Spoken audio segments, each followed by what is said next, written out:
मैं इंद्रजीत नारायण सिंह यूट्यूब से। लत नैतिकता का नहीं, मनोरोग का विषय है। विवेक एच मूर्ति, भारतीय मूल के अमेरिकन डॉक्टर ने बताया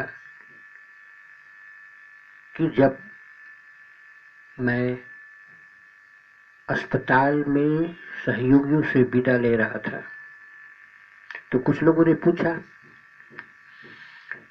कि बहुत तरह की जो लत है उसे कैसे दूर किया जाए। तो उन्होंने अनुरोध किया, सर्जन जनरल के रूप में आप विषण होते नशा की समस्या को कैसे समाधान करेंगे, कुछ बताएं, क्या कीजिएगा। उन्होंने अपने महान देश की यात्रा करते हुए मादक द्रव्यों के सेवन से शिकार लोगों व उसके परिवारों से मिलने के बाद और रोगियों को देखभाल के अपने तमाम अनुरोधों के निचोड़ के रूप में मैंने महसूस किया कि मादक द्रव्यों का सेवन हमारे समय में एक जन स्वास्थ्य को चुनौती देने वाला सबसे बड़ा संकट है। चाहे नशीली दवाओं का बढ़ता इस्तेमाल हो या शराब पर निर्भरता की पुरानी चुनौतियों या फिर मादक द्रव्यों के सेवन, ये सब लोगों को स्वस्थ जीवन जीने और उत्पादक बने रहने से रोक सकते हैं और रोकते भी हैं। यही नहीं, इनका गंभीर असर परिवार के सदस्यों, दोस्तों और पूरे समुदाय पर पड़ता है। उन्होंने कहा, मैं समझता हूं कि इसका कोई एक समाधान नहीं हो सकता। हमें उसके उपचार के लिए साबित तौर तरीके को लागू करने वाली नीतियों और कार्यक्रमों को अधिक आवश्यकता पर जोर देना होगा। हमें इसे रोकने के लिए, उसके उपचार के लिए, उपचार के बाद लोगों को उससे उबारने के लिए, विथड्रॉल सिम्टम जिसे कहते हैं, के लिए वैज्ञानिक संरचना को और अधिक विकसित करने के लिए अधिक निवेश की आवश्यकता है।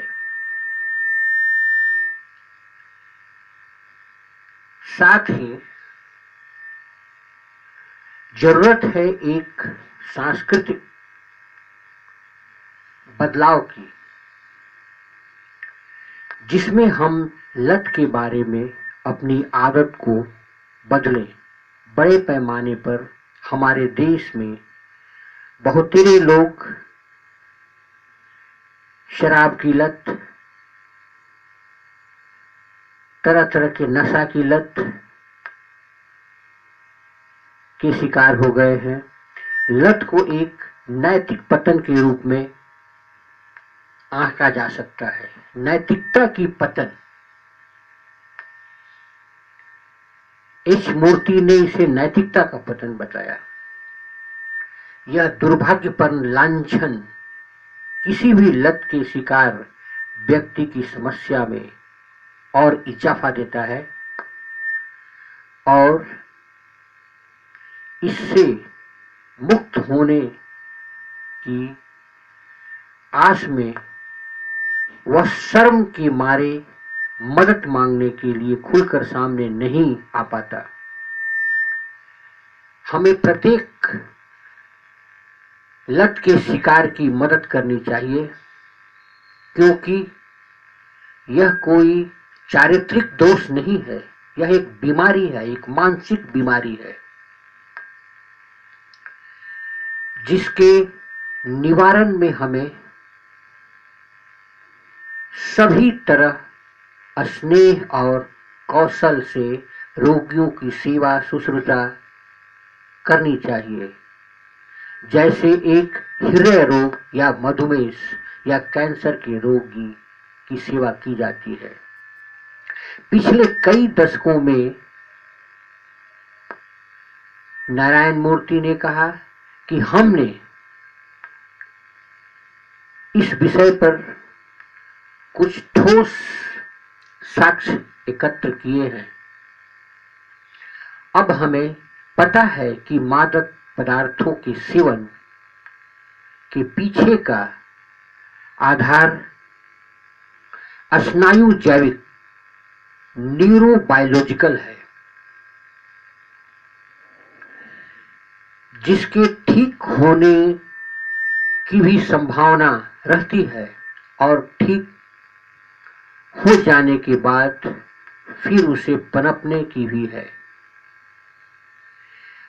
हमारे पास साक्ष्य आधारित ये उपाय है जो इस हानिकारक पदार्थ के प्रयोग को रोकने और इससे संबंधित समस्याओं से निपटने का तरीका बताते हैं। इनका असर अधिक होता है अगर इन उपायों का उपयोग मर्ज के शुरुआती दौर में किया जाए। हमारे पास ये कारगर उपाय है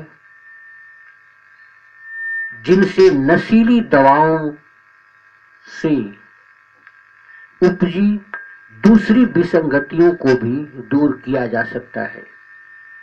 इसके लिए इन दवाओं के साथ साथ परामर्श और सामाजिक सहयोग का वातावरण तैयार करते हैं।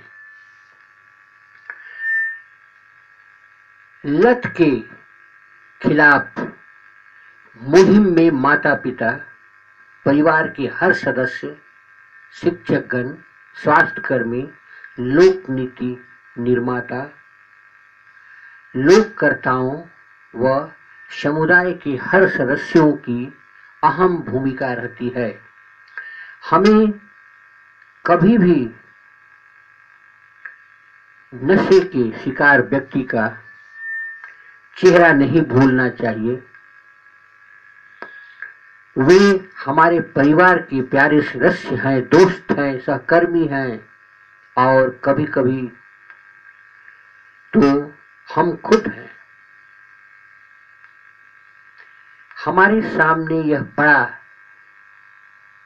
अहम काम है और हमें पूरा करने के लिए उम्मीदों से परे होने की वजह है। मैंने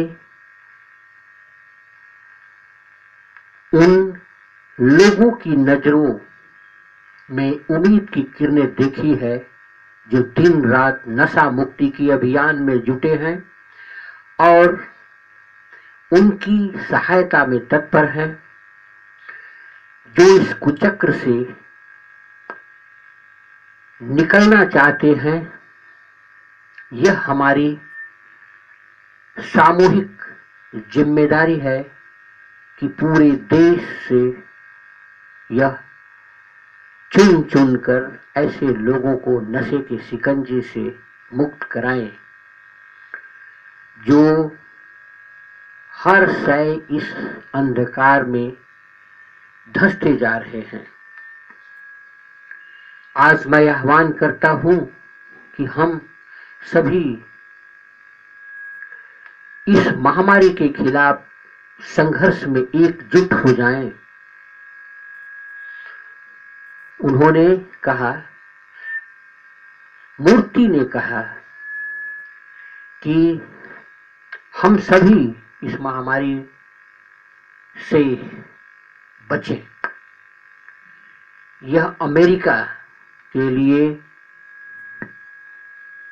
अपनी नैतिकता को जांचने की कसौटी है।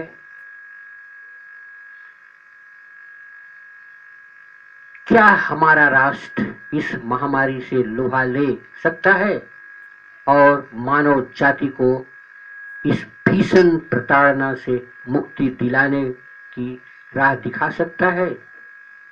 क्या हम मानव जाति के इस मूलभूत गुण की फिर से जी सकते हैं कि मनुष्य वही है जो दूसरे मनुष्य की मदद करने के लिए तत्पर रहता है? बिहार में मुख्यमंत्री नीतीश कुमार ने नशा मुक्ति लागू करके बहुत अच्छा कार्य किया, फिर भी उसे सहयोग बहुत लोग नहीं दे रहे हैं। नशे से जुड़ाव के लिए वे शराब की स्मगलिंग करते हैं, पुलिस सहयोग नहीं दे पाते। हर आदमी को आगे बढ़ना पड़ेगा और शराब की लत को मनोरोग विषय मानकर सबकी सहायता करनी पड़ेगी। धन्यवाद। मैं इतना करके समाप्त करता हूं।